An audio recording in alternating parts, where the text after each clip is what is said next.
Hare Krishna. What someone is not telling can be telling.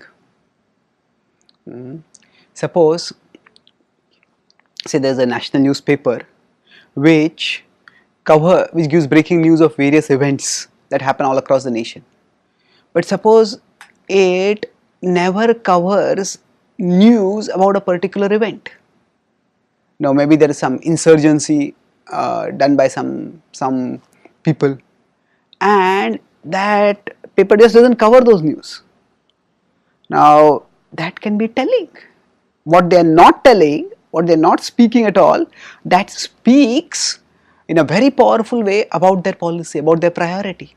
Maybe they don't want this news to spread, and that's why something can be happening, but it's just not reported. So if somebody is not telling something, then that indicates that there is some purpose behind over there. The purpose can be beneficial also. Maybe they want to keep the particular event from spreading or whatever. But it indicates something over there. Now in the Srimad Bhagavatam, which is a massive book and which is most celebrated and cherished for its elaborate description of Krishna's pastimes. Now Krishna's pastimes occupy almost 1/4 of the Srimad Bhagavatam, and there Krishna Lila, right from his appearance till his disappearance, is described. And yet the Bhagavatam, while going through this linear chronological narrative, doesn't describe the massive Kurukshetra war, in which Krishna along with Arjuna established dharma. At that time it simply describes Balram's going on a pilgrimage to various places, and Balram comes back and the war has been over. So this not telling the Mahabharata war is telling. The Bhagavatam is spoken by Shukadeva Goswami to help Parikshit Maharaj prepare for his death. It is going to happen in 7 days, and by the 10th canto is spoken, Parikshit is very close to his death. And in the Kurukshetra Mahabharata war, it is Parikshit's father Abhimanyu had been brutally killed, and Parikshit never even got to see his father. He was unborn in his mother's womb at that time.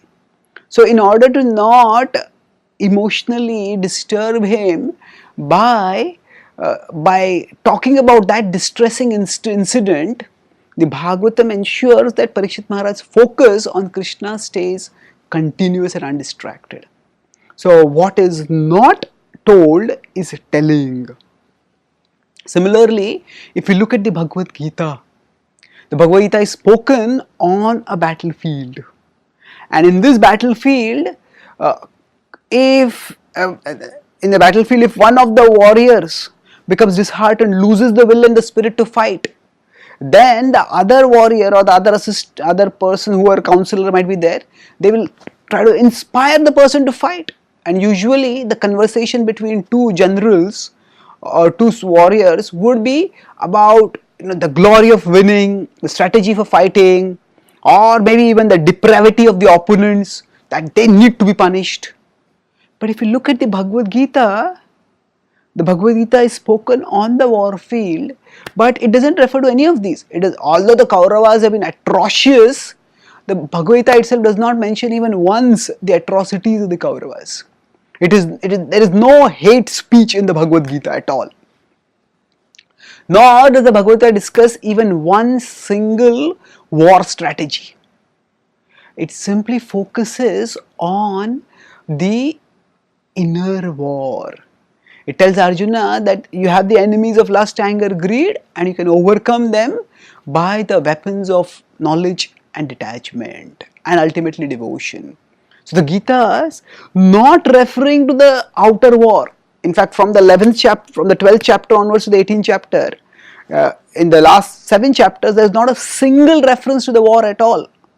And the Gita also doesn't concludes by saying, Arjuna, surrender. Krishna doesn't tell Arjuna fight, and Arjuna also doesn't say I will fight. Arjuna says I will surrender. So the point here is that certainly the Gita was spoken on a war field, and the Gita resulted in Arjuna fighting the war, but the Gita's essential message transcends its martial context. The Gita's essential message is to raise human consciousness by combating our inner enemies. And it's that the Gita doesn't refer to the physical war of Kurukshetra so much, that it doesn't talk about this war, that it is not telling about this war much, about any strategies about it, that is telling in stressing the universality of its message. Thank you. Hare Krishna.